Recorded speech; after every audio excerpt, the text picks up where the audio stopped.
ബഹുമാനം നിറഞ്ഞ മോമിനീങ്ങളെ, അൽഹംദുലില്ലാഹ്,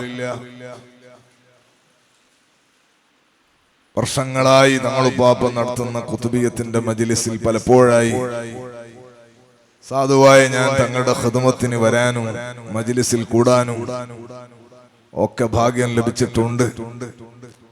ഇവിടെ വന്നപ്പോഴും അൽഹംദുലില്ലാഹ് ഈ മജ്ലിസിൽ കൂടാനും തങ്ങളെ ക്ഷണം കിട്ടിയതിൽ വലിയ സന്തോഷമുണ്ട്. അല്ലാഹു സയ്യിദ് അവർകൾക്ക് എല്ലാ സന്തോഷങ്ങളും റാഹത്തും അല്ലാഹു പ്രദാനം ചെയ്യട്ടെ.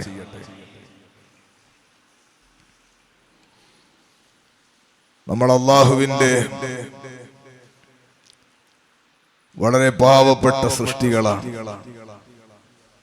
യജമാനനായ റബ്ബ് സുബ്ഹാനഹു വ തആല, രക്ഷിതാവായ റബ്ബ്, ആ റബ്ബ് തീരുമാനിക്കുന്നത് മാത്രമേ ലോകത്ത് സംഭവിക്കുകയുള്ളൂ എന്ന് ഉറച്ചു വിശ്വസിക്കുന്ന അല്ലാഹു സുബ്ഹാനഹു വ തആല നൽകിയത് മാത്രമേ നമുക്ക് കിട്ടുകയുള്ളൂ എന്നുറച്ച് ബോധമുള്ള, ഏത് ഖൈറും ഏത് ശർറും അത് നമുക്ക് ലഭിക്കണമെങ്കിൽ അല്ലാഹുവിന്റെ തീരുമാനമുണ്ടാകണമെന്നും ഒരു നബിയും ഒരു വലിയും ഒരു പണക്കാരനും ഒരു രാജാവും ഒരധികാരമുള്ളവരും സമ്പന്നരും ആരും എന്ത് നൽകണമെങ്കിലും അല്ലാഹു സുബ്ഹാനഹു വ തആലയുടെ നിശ്ചയമില്ലാതെ ഒന്നും നമുക്ക് ലഭിക്കില്ല എന്ന് ഉറച്ചു വിശ്വസിക്കുന്നവരാണ് മുഅ്മിനീങ്ങൾ. ലാഭമായാലും നഷ്ടമായാലും തീരുമാനിക്കുന്നവൻ അല്ലാഹുവാണ്. സന്തോഷമായാലും സങ്കടങ്ങളായാലും തരാൻ കഴിവുള്ളവനും തടയാൻ കഴിവുള്ളവനും അല്ലാഹു മാത്രമാണ്. അല്ലാഹു സുബ്ഹാനഹു വ തആല അല്ലാഹുവിന്റെ അടിമകളിൽ നിന്ന് ഏറ്റവും അവൻ ബഹുമാനിച്ച അഷ്റഫുൽ വറ മുഹമ്മദുർ റസൂലുള്ളാഹി സ്വല്ലല്ലാഹു അലൈഹി വസല്ലമ തങ്ങളുടെ ഉമ്മത്തിൽ ചേർത്തി നമുക്ക് അല്ലാഹു സുബ്ഹാനഹു വ തആല അവന്റെ നിഅമത്തുകളിൽ അജല്ലും ആളമുമായ നിഅമത്ത് നൽകി. നാം മുത്തുനബി സ്വല്ലല്ലാഹു അലൈഹി വസല്ലം തങ്ങളുടെ ഉമ്മത്തിൽ പെട്ട മുഅ്മിനീങ്ങളാണ്. ഈമാൻ നൽകി എന്നത് മാത്രമല്ല, ഏറ്റവും അഫ്ളലായ ഖൈറായ ഉമ്മത്തിൽ അല്ലാഹു നമുക്ക് ഇടം നൽകി. അല്ലാഹു സുബ്ഹാനഹു വ തആല സൗഭാഗ്യങ്ങൾ ധാരാളം നമുക്ക് നൽകി. ആ നൽകപ്പെട്ട നിഅമത്തുകളിൽ ഏറ്റവും പ്രധാനപ്പെട്ടത് ഞാൻ പറഞ്ഞ അല്ലാഹുവിന്റെ ഹബീബ് സ്വല്ലല്ലാഹു അലൈഹി വസല്ലം തങ്ങളുടെ ഉമ്മത്തിൽപ്പെട്ട് ഈമാൻ കിട്ടി ജനിക്കാനും ഈമാനോടെ ജീവിക്കാനും ഭാഗ്യം ലഭിച്ചു എന്നതാണ്.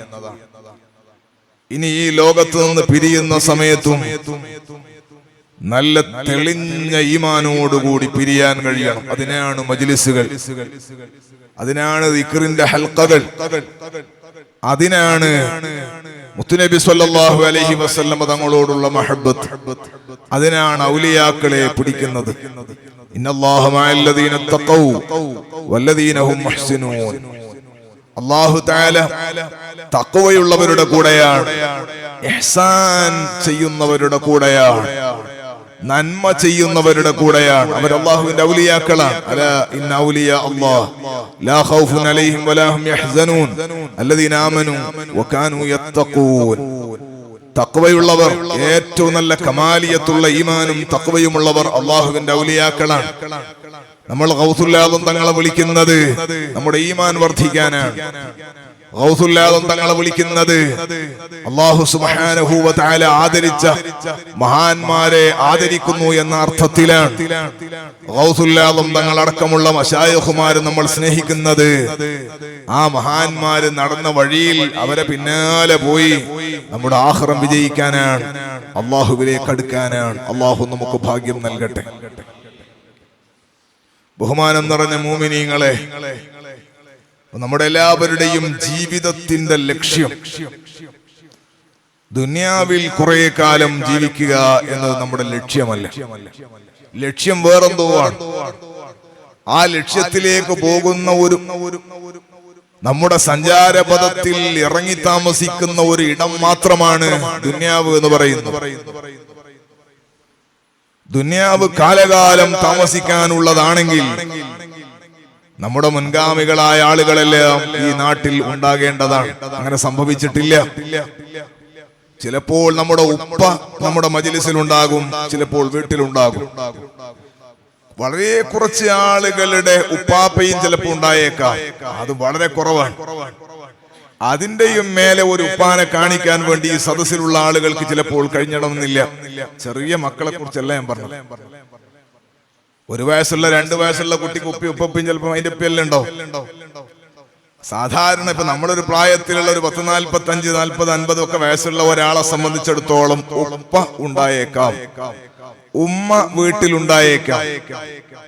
ചിലപ്പോൾ വളരെ കുറഞ്ഞ ആളുകൾക്ക് ഉപ്പാപ്പയും ഉണ്ടായേക്കാം, ഉമ്മാമയും ഉണ്ടായേക്കാം. അതിന്റെ അപ്പുറം ഒരാളെ കാണിക്കാൻ കഴിയില്ല. ഒരു 100 വയസ്സുള്ള ആളുകൾ നമ്മുടെ സദസ്സിലുണ്ടോ എന്ന് ചോദിച്ചാൽ സാധ്യതയില്ല. ഇനി നമ്മളൊരു 100 കൊല്ലം ജീവിക്കും എന്ന് ഉറപ്പുള്ളവരാണ് നമ്മളെ കൂട്ടത്തിൽ. ഞാൻ ഇനി ഇൻഷാ അല്ലാഹ് 47 വയസ്സായി. അല്ലാഹു ആഫിയത്തുള്ള ദീർഘായുസ്സ് നമുക്ക് എല്ലാവർക്കും തരട്ടെ, നമുക്കും തരട്ടെ. ഇനി 147 വയസ്സ് വരെ ഞാൻ ഉണ്ടാവും. ഇനി ഒരു 100 കൊല്ലം കൂടി ഉണ്ടാകും എന്ന് തീരുമാനിക്കാൻ വേണ്ടിയിട്ട് ഉറപ്പുള്ള ഒരാളും നമ്മുടെ കൂട്ടത്തിലില്ല. അപ്പൊ എന്തായാലും ദുനിയാവ് കുറെ കാലം താമസിക്കാനുള്ളതല്ല എന്ന് ഉറപ്പാണ്. പിന്നെ പോകേണ്ടത് ആഖിറത്തിലേക്കാണ്, പരലോകത്തേക്കാണ്. വൽ ആഖിറത്തു ഖൈറും വഅബ്ഖാ. അനന്തവും അത്യുന്നതവുമായ ലോകം ആഖിറമാണെന്ന് പരിശുദ്ധ ഖുർആനിന്റെ ഭാഷയാണ്. ഏറ്റവും ഉന്നതവും ഏറ്റവും ഖൈറും കാലകാലവും ഉള്ള ജീവിതത്തിന്റെ സുരക്ഷയ്ക്കും വിജയത്തിനും വേണ്ടി അധ്വാനിക്കലാണ് ബുദ്ധി. അതാണ് നമ്മുടെ ജീവിതത്തിന്റെ ലക്ഷ്യവും. ആ ലക്ഷ്യത്തിൽ ഏറ്റവും പ്രധാനപ്പെട്ടതാണ് സൃഷ്ടാവായ അല്ലാഹു ജല്ല ജലാലു. അല്ലാഹുവിനെ കാണാൻ അല്ലാഹു നമുക്ക് ഭാഗ്യം നൽകട്ടെ.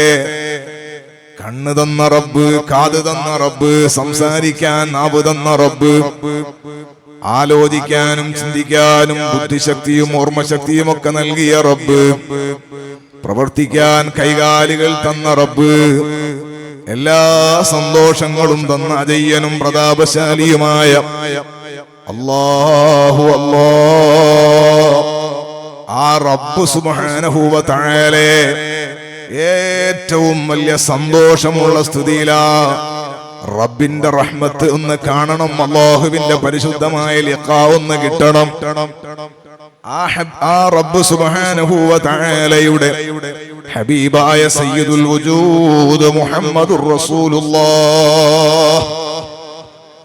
അല്ലാഹു സുബ്ഹാനഹു വ തആല നമുക്ക് പരിചയപ്പെടുത്തി തന്ന നേതാവ് അല്ല, പരിചയപ്പെടുത്താൻ അല്ലാഹു തആല തന്നെ തിരഞ്ഞെടുത്ത മുസ്തഫായ സ്വല്ലല്ലാഹു അലൈഹി വസല്ലം, മുഖ്താറായ സ്വല്ലല്ലാഹു അലൈഹി വസല്ലം, ആ മുത്തുനബി സ്വല്ലല്ലാഹു അലൈഹി വസല്ലം തങ്ങളുടെ മുറാഫഖയൊന്ന് ലഭിക്കണം, ആ തങ്ങളുടെ സുഹബത്തൊന്ന് കിട്ടണം. അതിന് ഏറ്റവും ആവശ്യമുള്ളത് സ്വർഗത്തിലേക്കുള്ള പ്രവേശനമാണ്. അല്ലാഹു നമുക്കും നമ്മുടെ കൂട്ടുകാർക്കും കുടുംബത്തിന് മുഴുവനും സ്വർഗം ലാസിമാക്കണേ അല്ലാഹ്. തിരുനബി സ്വല്ലല്ലാഹു അലൈഹി വസല്ലം തങ്ങൾ ജീവിച്ചതും തങ്ങളുടെ സ്വഹാബത്തുകൾ ജീവിച്ചതും കഴിഞ്ഞ നൂറ്റാണ്ട് വരെ ഉമ്മത്തിൽ എല്ലാ മുഅ്മിനീങ്ങളും ജീവിച്ച് മരിച്ചത്, അവരധ്വാനിച്ചത് സ്വർഗത്തിലൊന്ന് കയറണം, റബ്ബിനെ ഒന്ന് കാണണം, മുത്തുനബി സ്വല്ലല്ലാഹു അലൈഹി വസല്ലം തങ്ങളുടെ സുഹബത്ത് കിട്ടണം, തങ്ങളുമായി ബന്ധപ്പെടണം, അല്ലാഹുവിന്റെ റഹ്മത്ത് പരമാവധി ഉൾക്കൊള്ളിച്ചിട്ടുള്ള സ്വർഗത്തിലൊന്ന് കയറി സന്തോഷിക്കണമെന്നാണ്, ആഖിറം രക്ഷപ്പെടണമെന്ന ചിന്തയിലാണ്. അതിനെല്ലാ അധ്വാനങ്ങളും. പഞ്ചായത്ത് ഇലക്ഷന്റെ സമയമാണ്. നമുക്ക് ഉപകാരപ്പെടുന്ന ആളുകളൊക്കെ അല്ലാഹു വിജയിപ്പിക്കട്ടെ.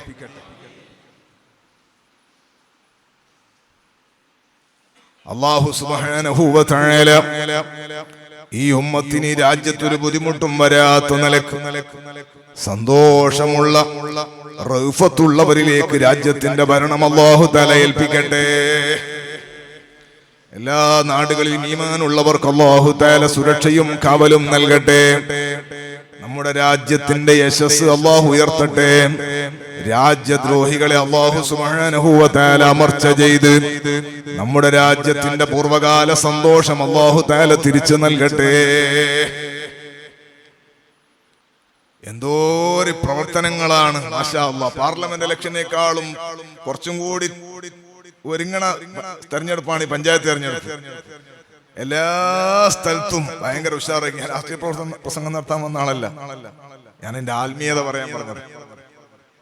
തെരഞ്ഞെടുപ്പിലുണ്ട് ഒരു ആത്മീയത. തെരഞ്ഞെടുപ്പ് വന്ന് നോക്കുമ്പോ നിങ്ങൾ നോക്ക്, പലയിടങ്ങളിലും നിങ്ങൾ തെരഞ്ഞെടുപ്പിൽ മത്സരിക്കുന്ന ആരെങ്കിലും ദേഷ്യം പിടിച്ചൊക്കെ നിങ്ങൾ ആരും എനിക്കറിയില്ല. അള്ളാഹുദൽ ബർക്കത്ത് ചെയ്യട്ടെ. നമ്മുടെ ബന്ധം അള്ളാഹു നേരത്തെ വരുന്ന പോലെ അർഷിന്റെ തണൽ കിട്ടുന്ന ബന്ധങ്ങളാക്കി തരട്ടെ. പലയിടങ്ങളിലും പഞ്ചായത്ത് തെരഞ്ഞെടുപ്പിൽ സ്ഥാനാർത്ഥി നിർണയം പൂർണ്ണമായിട്ടില്ല എന്ന് പറഞ്ഞാൽ ഒരു പാർട്ടി തന്നെ 10 ആളൊക്കെ മത്സരിക്കാം. ശരിയായിട്ടില്ല. അള്ളാഹു റഹ്മത്ത് ചെയ്യട്ടെ, സന്തോഷം നൽകട്ടെ. നോക്കൂ, നിങ്ങൾ ചെറിയ ദുനിയാവിൽ ഏറ്റവും ചെറിയ ഒരു സ്ഥാനാണ് പഞ്ചായത്ത് മെമ്പറിനെക്കാളും ചെറിയ ഒരു ജനപ്രതിനിധി ഉണ്ട് എനിക്ക് തോന്നുന്നില്ല. പക്ഷെ എന്നാലൊന്ന് ജനസേവനത്തിനുള്ളതാണെങ്കിൽ എന്റെ കൂടെ ഒരു രാഷ്ട്രീയ നേതാവ് ഒരിക്കൽ മർക്കസിൽ വന്നു. അല്ലാഹു തആല ശൈഖുനാ കാഫിയത്തുള്ള ദീർഘായുസ്സ് കൊടുക്കട്ടെ. അപ്പൊ ഞാൻ അദ്ദേഹത്തെ പരിചയപ്പെടുത്തി. അദ്ദേഹം ഒരു പാർട്ടിയുടെ മണ്ഡലം പ്രസിഡന്റാണ്. ഞാൻ അന്ന് ശ്രീകണ്ഠപുരത്ത് മാലിക് ദീനാർ പള്ളിയില് മുദരിസുമാണ്. അവിടുത്തെ ജമാഅത്തിന്റെ പ്രസിഡന്റും കൂടിയാണ് അദ്ദേഹം. അപ്പൊ അദ്ദേഹത്തെയും കൂട്ടിയാണ് വന്നത്. അപ്പൊ ഉസ്താദ് അദ്ദേഹം ആ രാഷ്ട്രീയ സ്റ്റൈലിൽ കൈപിടിച്ച് കുലുക്കിയപ്പോ ഉസ്താദ് ഇതായിരുന്നു. ഞാൻ ഇദ്ദേഹത്തെ പരിചയപ്പെടുത്തി കൊടുത്തു. അപ്പൊ ഉസ്താദ് പറഞ്ഞു, നീതിമാനായ ഭരണാധികാരിക്ക് അർശിന്റെ തണലുണ്ട് മുത്തുനബി സ്വല്ലല്ലാഹു അലൈഹി വസല്ലം പറഞ്ഞിട്ടുണ്ട്. നീതിയോടെ ജനങ്ങൾക്ക് നന്മ ചെയ്യാനും പൊതുപ്രവർത്തനം നടത്താനും അള്ളാഹു നിങ്ങൾക്ക് ഭാഗ്യം നൽകട്ടെ. എന്തോ ഒരു ജാമ്യമാന്യമായ ദുആ. സുബ്ഹാനല്ലാഹ്. അള്ളാഹു സന്തോഷം കൊടുക്കട്ടെ. രാഷ്ട്രീയത്തിന്റെ പേര് പറയാത്തത് നമ്മുടെ സദസ്സ് അങ്ങനത്തെ അല്ലാത്തതുകൊണ്ട്. അപ്പൊ ഏതായാലും രാഷ്ട്രീയ പ്രവർത്തനങ്ങളും മറ്റതൊക്കെ നല്ല തന്നെ. ഞാൻ എന്റെ ദൂഷ്യവശങ്ങളെ പറയാൻ പറഞ്ഞതല്ല, അതിന്റെ ആത്മീയത പറയാനാ പറഞ്ഞത്. പക്ഷെ നിങ്ങൾ നോക്കൂ, ഇലക്ഷൻ ആകുമ്പോൾ പൊതുപ്രവർത്തകരായി അറിയപ്പെടുന്ന രാഷ്ട്രീയ പ്രവർത്തകന്മാരുടെ ഒക്കെ സ്വഭാവങ്ങളിൽ എന്ത് നല്ല മാറ്റമാണ് അല്ലേ? ഏതെങ്കിലും ഒരു രാഷ്ട്രീയക്കാരൻ അതിന്റെ അയൽവാസിയോട് ഇപ്പോൾ ചൂടാകുമോ? ഇല്ല. ഒരു നാട്ടിൽ ഒരു രാഷ്ട്രീയ പ്രവർത്തകൻ ഇപ്പോൾ എന്തെങ്കിലും തല്ലുണ്ടാക്കുമോ? ഇല്ല. ആർക്കെങ്കിലും വഴിതടസ്സങ്ങൾ ഉണ്ടാക്കും? ഇല്ല. എന്ത് ചോദിച്ചാലും ഇൻഷാ അല്ലാഹ് ശരിയാക്കാം. എന്തോ ഒരു പുഞ്ചിരിയാണ്, എന്തോ ഒരു സ്നേഹമാണ്. അങ്ങനെയാണ് എപ്പോഴും വേണ്ടത്. ഞാൻ എന്നെ തമാശ രൂപത്തിൽ അവതരിപ്പിച്ചതല്ല. സത്യത്തിൽ എന്താണ് ആ പ്രവർത്തകന്മാരുടെ കൽബിന്റെ ഉള്ളിലുള്ള ലക്ഷ്യം? ഇങ്ങനെ നല്ല സ്വഭാവത്തിൽ പെരുമാറിയാലേ വോട്ട് എണ്ണുന്ന സമയത്ത് സന്തോഷിക്കാൻ കഴിയൂ എന്നതാണ്. അതാണ് നമ്മുടെ വിഷയം. ഇപ്പോൾ ഇടങ്ങേറുണ്ടാക്കിയാൽ, ഇപ്പോൾ ബുദ്ധിമുട്ടുണ്ടാക്കിയാൽ, ഇപ്പോൾ എന്നെ കൊണ്ട് ആർക്കെങ്കിലും പ്രയാസമുണ്ട് എന്ന് നാട്ടിൽ സോഷ്യൽ മീഡിയന്റെ കാലം കൂടിയാണ്, പ്രചരിച്ചാൽ അത് റിസൾട്ട് കിട്ടുന്ന ഡിസംബർ 13 കരയാൻ കാരണമാകും. അതുകൊണ്ടാണ് എല്ലാവരും സൗഹൃദം, സ്നേഹം. വിജയിക്കൂലെന്ന് ഓന്റെ ഭാര്യന്റെ വോട്ട് വരെ കിട്ടൂല, അങ്ങനത്തെ സ്വതന്ത്ര സ്ഥാനാർത്ഥി വരെ എന്തൊരു ചിരിയാചരിക്കണം. സുബ്ഹാന ജല്ല ജലാലു. ഞാൻ പറഞ്ഞത്, വിജയിക്കാൻ താല്പര്യമുള്ളവർ നല്ല ശ്രദ്ധ ചെലുത്തേണ്ടതുണ്ട്. വിജയിക്കാൻ ആഗ്രഹിക്കുന്നവർ നന്നായി അധ്വാനിക്കേണ്ടതുണ്ട്. ദുനിയാവിലെ ഏറ്റവും വലിയ തെരഞ്ഞെടുപ്പായ, നമ്മുടെ രാജ്യത്തുള്ള തെരഞ്ഞെടുപ്പായ പാർലമെന്റ് തെരഞ്ഞെടുപ്പായാലും ഏറ്റവും ചെറുതായ പഞ്ചായത്ത് തെരഞ്ഞെടുപ്പായാലും ഇതിനൊക്കെ ഒരു കാലാവധിയുണ്ട്. പ്രധാനമന്ത്രി അടുത്ത തെരഞ്ഞെടുപ്പ് വരെ എന്തൊക്കെ പരിപാടികൾ നടത്തിയിട്ട് നിലനിർത്താമെന്ന തിരക്കിലാണ്. മുഖ്യമന്ത്രിയായാലും എംപിമാരായാലും MLA-മാരായാലും പ്രതിപക്ഷ നേതാവായാലും അടുത്ത തെരഞ്ഞെടുപ്പിൽ എങ്ങനെ ജയിക്കും, അടുത്ത തെരഞ്ഞെടുപ്പ് വരെയുള്ള ചിന്തയിലാണ്. 5 കൊല്ലം കഴിഞ്ഞാൽ പിന്നെ ഇങ്ങനെ മുട്ടണ പേടിക്കുന്ന ഹൃദയം പറക്കുന്ന പരിപാടിയാണ് സഹോദരങ്ങളെ. എന്നാൽ ശരിയായ വിജയം വേണ്ടത്, ശരിയായ വിജയം ഉണ്ടാകേണ്ടത് ദുനിയാവിന്റെ വിജയങ്ങളല്ല. ദുനിയാവിന്റെ വിജയങ്ങൾക്ക് തന്നെ എത്രമാത്രമുള്ള അധ്വാനമാണ് നടത്തുന്നത്. രാവും പകലുമില്ലാത്ത ഓട്ടമാണ്. എത്ര ആളുകളെയാണ് കാണാൻ പോകുന്നത്. കുന്നും മലയും ഒരൊറ്റ വീടും, എത്ര ഹൈറ്റുള്ള വീടായാലും റബ്ബർ തോട്ടത്തിന്റെ ഉള്ളിലൂടെ കയറേണ്ട വീടാണ്. ഒരു പുഴയുടെ അക്കരെ ആകെ ഒരു പുരയുള്ളൂ, എന്നാലും ആ വീട്ടിലേക്ക് പോവുകയാണ്. രാവിലെ ഒന്നും സമയം ഉണ്ടായിട്ടില്ല, രാത്രി 10 മണിക്കാണ് ആ വീട്ടിൽ കയറിയിട്ടില്ല എന്ന് മനസ്സിലായത്. ഉടനെ ആ വീട്ടിലേക്ക് 10 മണിക്ക് പോവുകയാണ്. നേരം വെളുത്താൽ വോട്ട് മാറിപ്പോവോ എന്നുള്ള പേടിയാണ്. ഞാൻ പറഞ്ഞത് നിതാന്ത ജാഗ്രതയോടെ എനിക്കൊരു വോട്ടിനെങ്കിലും വിജയിക്കണമെന്ന് ആഗ്രഹിക്കാത്തവരുണ്ടോ സ്ഥാനാർത്ഥികളുടെ കൂട്ടത്തിൽ? എല്ലാ സ്ഥാനാർത്ഥികളും എല്ലാ പൊതുപ്രവർത്തകന്മാരും നമ്മളെല്ലാവരും ഏതു മനുഷ്യനും തോക്കാൻ വേണ്ടി ആരാണ് പ്രവർത്തിക്കുക?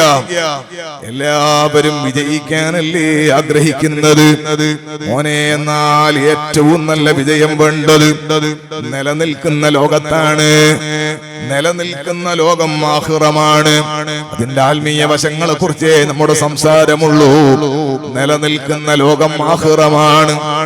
നിലനിൽക്കാത്ത ലോകമാണ്, അസ്തമിച്ചു പോകുന്ന ലോകമാണ് ഈ ദുനിയാവിന്റെ ലോകമെന്ന് പറയുന്ന, അല്ലെങ്കിൽ ഭൂമി ലോകമെന്ന് പറയുന്നത്. ഇലക്ഷൻ കഴിയുന്നത് വരെ സ്ഥാനാർത്ഥി ജീവിച്ചിരിക്കണമെന്നില്ല. വോട്ടൊക്കെ കഴിഞ്ഞു, പക്ഷെ റിസൾട്ട് വരെ സ്ഥാനാർത്ഥി ഉണ്ടാകണമെന്നില്ല. വിജയിച്ചു കഴിഞ്ഞു, സത്യപ്രതിജ്ഞ വരെ വിജയമുറപ്പിച്ചിട്ട് ആഹ്ലാദിച്ച സ്ഥാനാർത്ഥി അല്ലെങ്കിൽ വിജയിച്ചവനുണ്ടാകണമെന്നില്ല. വിജയിച്ചാൽ അടുത്ത 5 കൊല്ലം അതിന് കാലാവധിയുണ്ട്, പക്ഷേ ആ സ്ഥാനത്തിനാണ് കാലാവധി. വിജയിച്ച സ്ഥാനാർത്ഥിക്കൊരു കാലാവധിയുമില്ല. നീങ്ങിപ്പോകുന്ന ലോകമാണ് ദുനിയാവെന്ന് പറയുന്നത്. നീങ്ങാത്ത ലോകമാണ് ആഖിറമെന്ന് പറയുന്നത്. അതുകൊണ്ട് തന്നെ ആഖിറത്തിന് വേണ്ടി അധ്വാനിക്കുകയും സ്വർഗത്തിലെത്താനുള്ള ശ്രമം നടത്തുകയുമാണ് ബുദ്ധിയുള്ളവന്റെ ഏറ്റവും വലിയ പ്രത്യേകത.